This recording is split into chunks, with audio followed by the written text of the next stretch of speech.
Hello there, Richard from BudgetKeyboardist.com. So today we're going to talk about happiness and our future selves. There was a study where students were asked to drink a nasty tasting but totally safe substance. These were college students, and they were asked to decide how much of it they could handle drinking in the name of science. And on average, they said 2 teaspoons. They were then asked how much another future group of college students coming in later should be able to manage, and they said half a cup. At some point, some students were asked how much they themselves could handle if they couldn't do it now, but they came back like in a month. And you know what they said? They said half a cup. This is called affective forecasting, which is predicting how you will feel in the future. So why are we so unkind to our future selves? I mean, most people are pretty bad at estimating how much they'll want or enjoy something in the future. We tend to overestimate how much we'll either hate or enjoy something. So obviously this can cause problems, right? But being aware of this can be very helpful. How does this apply to musicians? Well, I think it's good to be aware that you might be too hard on future you, I'll put it in quotes. So just being aware might be enough to prevent you from messing up being mean to your future self. But you know what? You can do more. I want you to try a thought experiment. Okay, pick an artist who you admire who makes music similar to yours.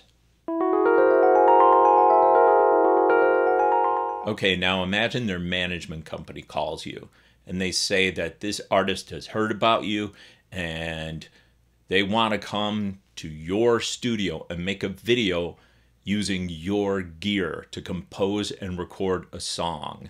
They tell you not to go out and buy or rent any gear. Authenticity is super important for this video they want to make, and you have 2 days until they arrive. So what do? Well, obviously the first thing is you clean like mad.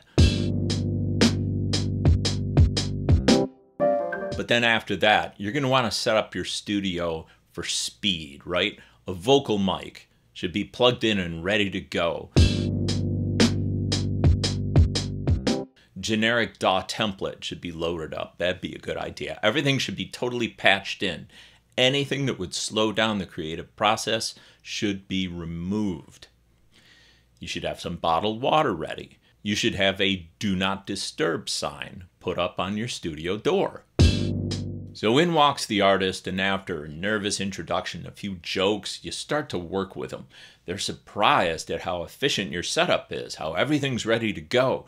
You start recording them, you hit it off, and then they end up asking you to produce their next album. Probably not.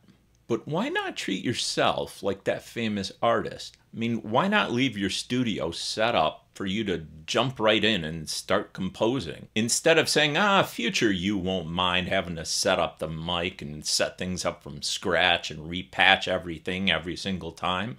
Instead of doing that, why don't you treat future you like the artist that you really are? What if you anticipate what your future self might find inspirational and buy that gear instead of buying the thing you want right now but might not care about next week?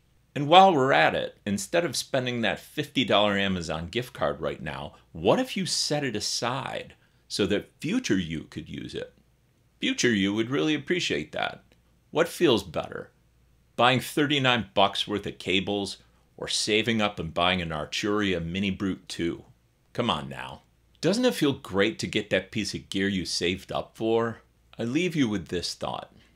Numerous studies have shown that one of the best ways to increase happiness is to help other people. So help your future self, and you'll be happy today, and you'll appreciate it tomorrow. If you found this video useful and/or entertaining, please consider subscribing. My channel is teeny tiny right now, and I hope to grow it. First goal is 100 subscribers. Then we'll look at 1,000 subscribers. And then after that, who knows? Thank you very much for watching, and I'll see you again next time.